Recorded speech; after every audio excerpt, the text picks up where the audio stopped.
Mr. Mast, Congressman Mast, good to have you here today. Good to be here, sir. Floor is yours for 5 minutes to testify on what you'd like to see this committee do. Appreciate it, sir. Chairman, Ranking Member Capter, the rest of you members here, I appreciate you letting me address you. I'm here to advocate on behalf of robust funding for the U.S. Army Corps of Engineers, basically to advance and expand their river and harbor maintenance, flood and storm damage reduction, shore protection, environmental restoration missions. In my Florida congressional district expands St. Lucie, Martin, and Palm Beach counties.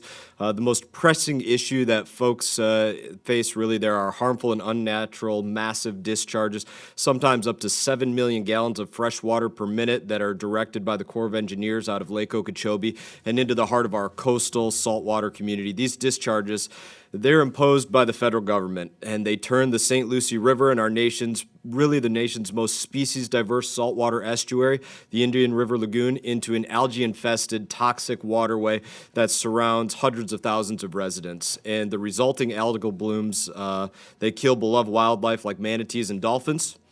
These toxins that are released by the algal blooms, they hurt people through air and water. Children can't go swimming or play near the water. The elderly residents must stay, really inside of their homes if they live near the toxic air. These blooms also destroy our economy because you can't sell a house that sits on top of toxic water. Nobody wants to go on vacation near toxic water. Nobody wants to go boating or fishing or anything like that in a giant stew of algae. As a result, local and small businesses, our bars, our shops, our restaurants, paddleboard companies, outdoor recreation stores, gas stations, fishing charters, they're all suffering. After fouling our community, the discharged water is simply lost out to sea. It's wasted when it really could have been put to important use had it not been discharged in the first place. Every time the federal government imposes these discharges, it means that hundreds of millions of gallons of water are less for drought reduction, hundreds of millions of gallons less for Everglades and Florida Bay, hundreds of millions of gallons less to replenish our Florida aquifers, the drinking water source for 8 million South Floridians. I can tell you this, people in the Treasure Coast of Florida, they understand the critical need for flood protection in the area and other communities surrounding ours, those south of Lake Okeechobee that prompt these discharges. However, my constituents back home, they just can't accept that despite a scientifically sound and decades-old action plan, the state of Florida is fulfilling its financial responsibilities. The federal attention and resources don't seem to respond to our water woes in the same way, regardless of how large the problem grows at either end of the Everglades ecosystem. The lack of responsiveness from federal government on Everglades restoration, it stems from one of three different places, different processes, all that feed into one another: project administration, project authorization, and project appropriations. And really, delays in any one process, they impose further delays on the other processes. And when you're talking about more than 60 individual comprehensive Everglades ecosystem restoration plan projects, it can really add up in the end. So administratively, the Army Corps of Engineers, it's reluctant to marry their flood control mission with their Lake Okeechobee and ecological restoration mission in the Everglades. But coordinating these missions, it's the key to ensuring that more water is directed towards Everglades National Park and away from coastal communities like my own. As Vice Chair of the Water Resources and Environment Subcommittee, you can count on it being my priority to pass Water Resources Development Act that includes more CERT project authorizations. And from an appropriations standpoint, I can tell you this, more funded is needed to allow the Corps of Engineers to quicken the pace of rehabilitation of the Herbert Hoover Dike around Lake Okeechobee. Just my ask to you all, let's get this done. Let's get it off the books, and let's get Florida's water system repaired. More funding, it's needed to accelerate the construction of these already authorized CERT projects, the Indian River Lagoon South, the Central Everglades project, among others. There's a number of CERT projects that are still awaiting authorization, in part because funding and legal limitations on the Corps of Engineers with respect to investigations and studies. I'd respectfully ask that the subcommittee consider increasing the appropriations for the Army Corps investigations and to raise the cap on the number of study starts for environmental restoration projects. The Secretary of the Army can greenlight in each fiscal year. One a year simply isn't sufficient. And finally, I'd like to welcome the chairman, the ranking member, every member of this subcommittee down to the Treasure Coast to witness firsthand the devastating impacts that we see around Lake Okeechobee discharges and the harmful algal blooms. I thank you all for your time and your important efforts. to craft energy and water development appropriations bill that reflects the concerns and the priorities of the American people. Thank you. Thank you. Other questions? Yes, ma'am.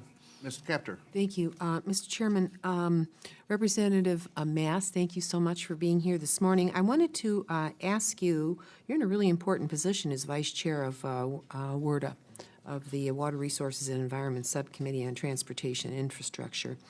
Your statement and testimony, Army Corps is reluctant to marry their flood control mission at Lake Okeechobee with their ecological restoration mission in the Everglades, and you specifically mentioned algal blooms, which is a gigantic problem in the lake that I represent, Lake Erie in the north. I'm interested in that dysfunction. Why do you think that happens? It's really important that you recognize that in your testimony. Reluctant to marry their flood control mission with their ecological restoration mission. Is there something wrong with the authorizing legislation? Yeah, well, when we look at the flood control mission, they're taking water that naturally flows south towards the Florida Bay, and instead they're sending it out the east coast and the west coast of Florida in a very unnatural way. And that's in the aim of flood protection, but at the same time, that water is quite literally needed in the Florida Everglades. The Florida Everglades are dry. They're drying up. They don't have the water that they need. So at one point, we're sending fresh water in directions where it's not naturally meant to go. The coastal estuaries are by nature salt water, and we're releasing fresh water into them. So by nature, it is harmful before you even talk about the added nutrients that are in the water.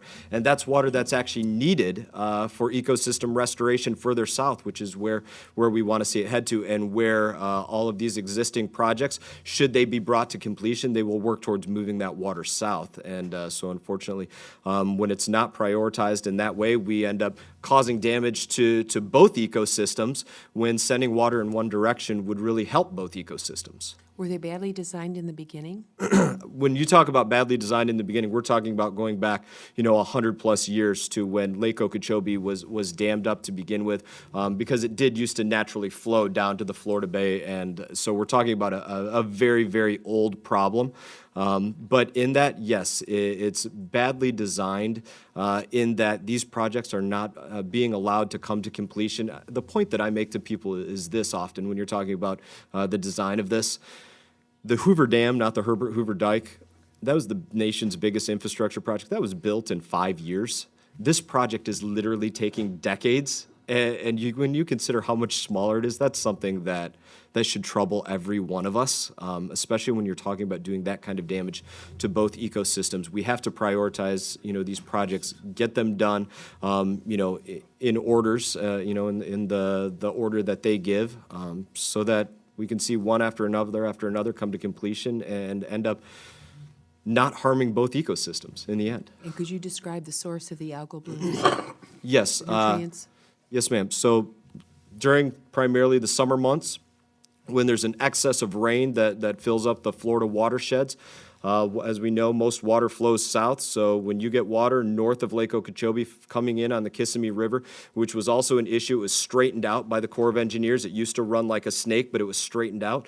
So now the lake fills up something about 6 times faster than what it was originally designed to fill up at. That's what causes this need for releasing the water to the east and the west, because it can't get that water out of there quick enough.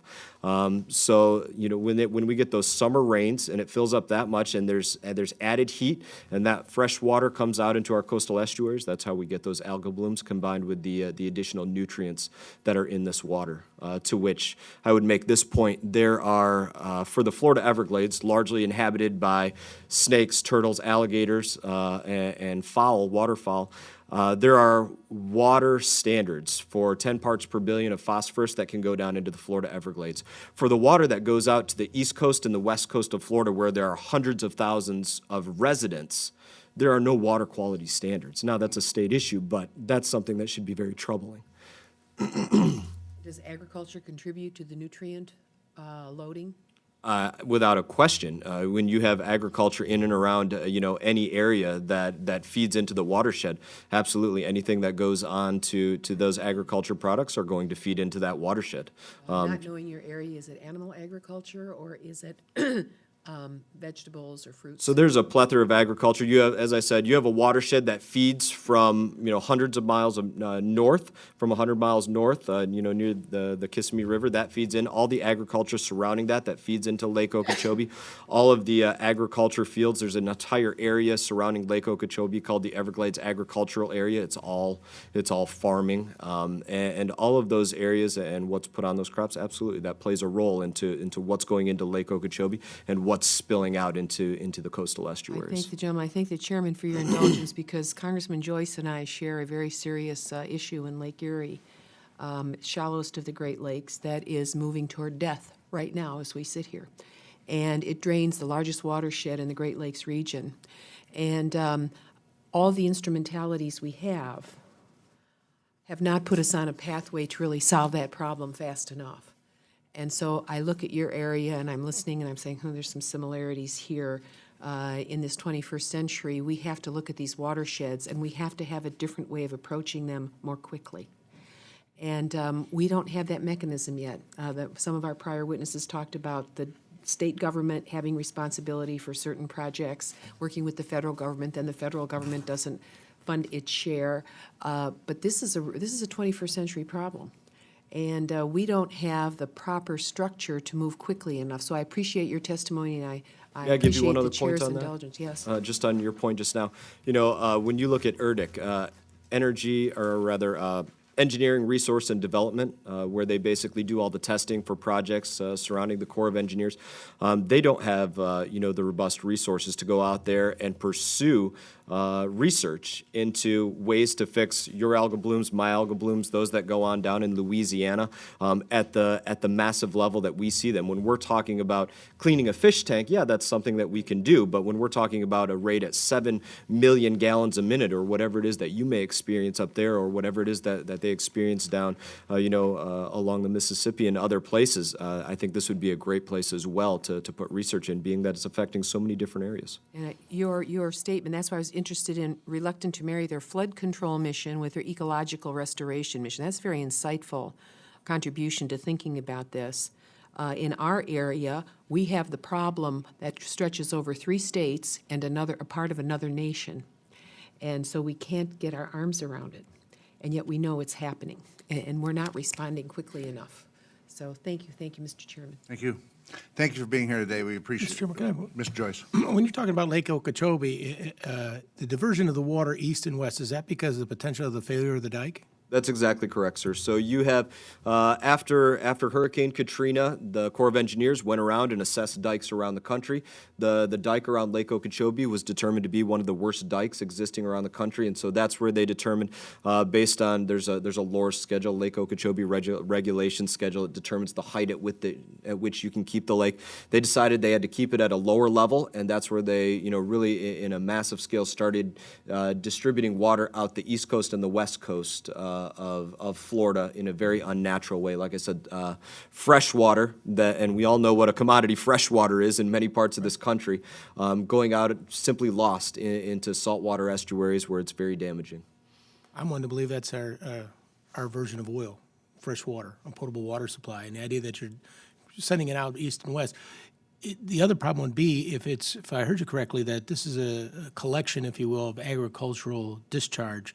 So therefore, the lake must be loaded with phosphates? That's exactly correct, and that's where, I brought about the point as well, where you talk about there is a requirement for the level of phosphorus that goes down to the Florida Everglades, where there is, largely wildlife habitat, but there is not a requirement for standard that goes out towards where people are boating, fishing, skiing, playing, jumping in the water out of their backyards, where the bulk of the population is, and that's very troubling to me. So you also mentioned that there's been some issues with this dike. If the dike should go, all that would be then sent loose into the Everglades, and the damage would be permanent? Should the dike fail, there's also population south of Lake Okeechobee, and that's where people recognize the need for flood control. Nobody's advocating that we not take into consideration the lives that are south of that dike in Lake Okeechobee, because if that were to fail, there would be a massive loss of life, and nobody should overlook that. But that's also where it would be very beneficial. One of the things that's not being looked at right now is that LORS schedule, that Lake Okeechobee regulation schedule. It's one of the most important things that could be looked at, because as every one of those 60-plus projects of Everglades restoration and Lake Okeechobee dike restoration come online, the Corps of Engineers should be assessing, can they take the Lake Okeechobee level an inch or 6 inches or a foot higher? Because when you're talking about the hundreds of miles of breadth of Lake Okeechobee, every inch or every foot that you can add to that lake is billions and sometimes hundreds of billions of gallons of water that you no longer have to release into unnatural areas. And this is another place where the Corps could really work, but we're not seeing a pathway for them to adjust that with every instance of them making an improvement to the area. They're instead looking to wait for about 8 years down the line and just do one adjustment then. And this is that mechanism where you specifically talked about marrying flood control and marrying ecosystem restoration. That's, in my opinion, one of the biggest things that can be done to marry flood control and ecosystem restoration is every time you get something online, look at that regulation schedule and say, we can take this many gallons offline going out the east and the west coast of Florida where it's causing damage. Great. Thank you, Mr. Chairman. Yes, sir. Thank you, Mr. Mast. I appreciate you for being here today and informing the committee on the issues.